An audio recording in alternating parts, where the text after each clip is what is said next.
Kumusta kayo mga padreng at welcome back na naman sa ating channel. May din na rito na Euro 150. Ang issue ng motor ni boss, bago lang yung battery pero tila naglolobat daw at dinala rito sa ating shop. Sa pagtroubleshoot ng ganyang issue, dapat hindi natin hinuhulaan. Dapat step by step o may guide tayo para matumbok natin yung eksaktong sira nito. So pag ganyan ang issue, gawin lang natin, i-check na muna natin yung kanyang voltahe kung ilan yung nilalaman. Gamit yung ating voltmeter, ang voltahe niya ay 11.09. So gawin natin mga padreng, pa-start natin kay boss yung motor. Paki-start mo. Dayo from San Pedro, Hermosa, Bataan. Yan, paandarin natin, check natin kung tataas, bagong bili lang yung battery. Sumisipa pa. Baba ka na. Tapos dikit ulit natin. Dikit ulit yung positive. Check ulit natin kung ilan yung voltahe. Dapat papalo ng, ayan o, naka-minor po siya mga padreng, pero dapat po yan kumakarga, pero naka-stay lang siya ng 11.01 volts. So pag ganyan ang issue, ang gawin natin, patay na muna natin yung susi at dito na muna tayo sa kanyang positive terminal. Tanggalin lang natin to, yung kanyang positive terminal. Galing doon yung red wire, galing sa ating regulator. So baklasin natin yan.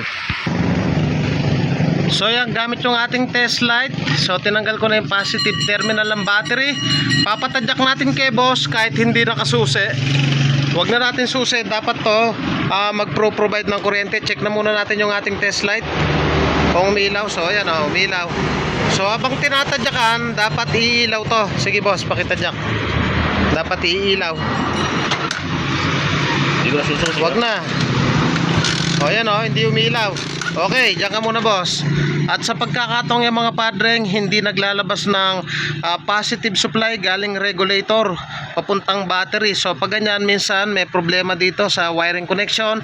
Para hindi natin mahulaan, dumirect na tayo dito sa kanyang wire galing regulator. Balatan lang natin to, tapos i-check natin kung maglalabas mismo dito.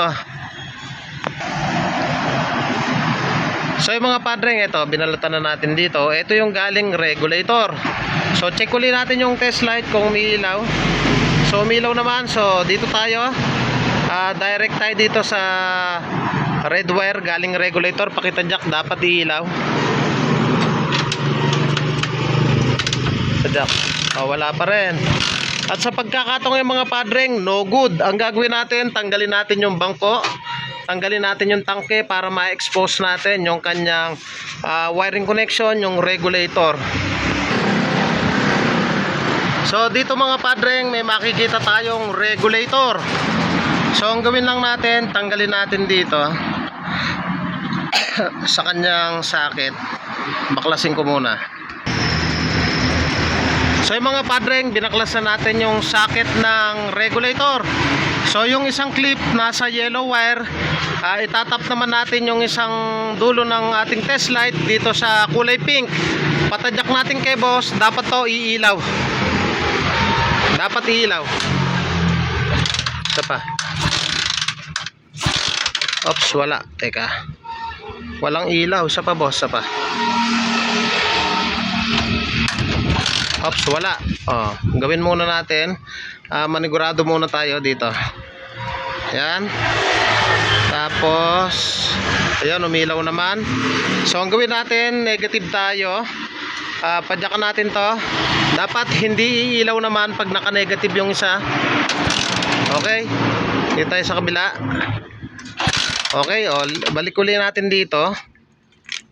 Dito lagay natin sa kulay yellow. Pwede magkabaliktaran. Pwede sa yellow at pwede rin sa pink. Dapat po yan ay iilaw. So ang tinetest po natin dyan ay yung kanyang stator. So ayusin ko muna. At sa pagkakataong yung mga padreng, hindi nagpro-provide ng kuryente dito sa papuntang socket ng regulator. Kaya ang gagawin natin, dito tayo sa socket mismo ng stator. So hanapin lang natin yung wiring connection ng stator. Pwedeng poor connection o pwede naman din sira na yung stator. Yan ang ating aalamin kung bakit nga ba hindi nagkakarga yung motor ni boss.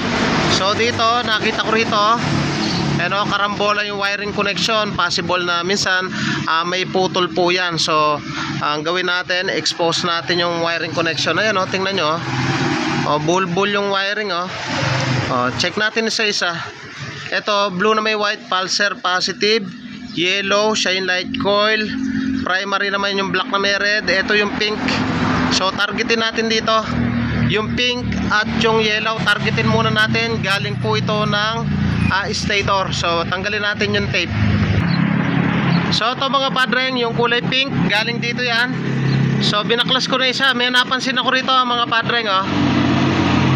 Pag pinipisil ko rito, walang laman. Ayun, walang laman. Tingnan nyo, walang laman. Ibig sabihin hindi nakatap.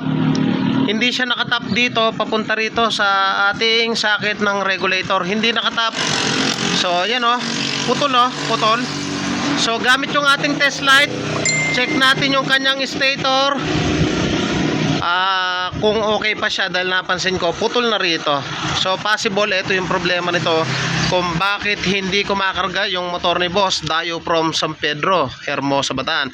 Lagay lang natin yung clip sa pink wire. Pwedeng magkabaligtaran. Habang pinapadyakan yan mga boss, dapat yan ay mag-provide ng kuryente. Dapat ilaw po yan. Wala pa rin. Ayun, ilaw. So ibig sabihin, good yung stator, good din yung kanyang regulator, at walang gastos si boss kundi yung labor lang. So ang gawin lang natin dyan mga padreng, mali kasi yung diskarte, kinabit nila yung mismong buto-buto. Kalimitan dyan, napuputol yan. Ang gagawin natin dyan, ida-direct na po natin yan. So ipapakita ko sa inyo.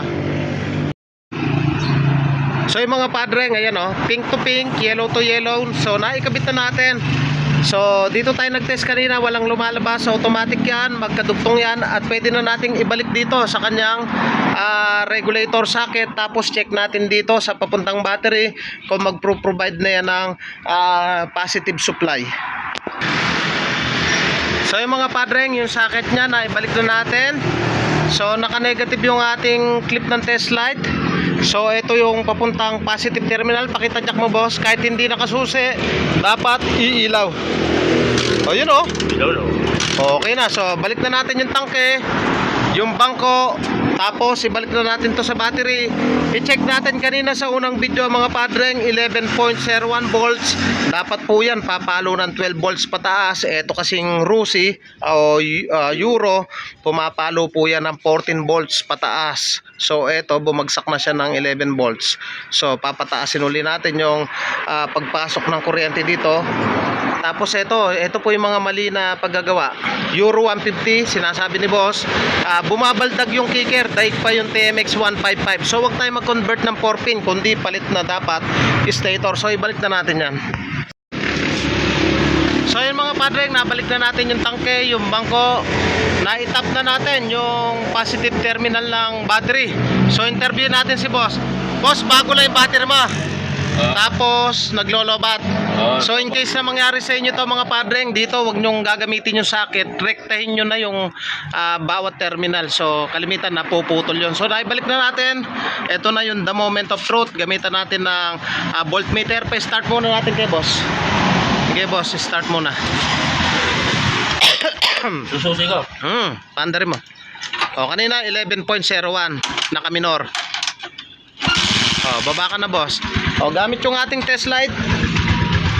Ito, lagay lang natin sa 20 volts. Yan. Tapos pakilagay mo yung red sa positive. Yan, sige dikit. Tapos ito naman sa negative. Ayan 12 agad namatay lang yung makina. Start mo ulit boss. Nag 12 agad, naka minor lang. Kanina 11 lang.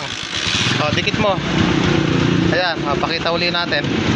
Dikit mo sa positive. Yan. Tingnan nyo, 12 volts. Biritin mo bagya. Sige, biritin mo. Ayan 13 volts. Okay. Right. Lakas ng kuryente. Good na yung motor ni boss. Okay na. Thank you po sa inyo. God bless at mabuhay po kayo.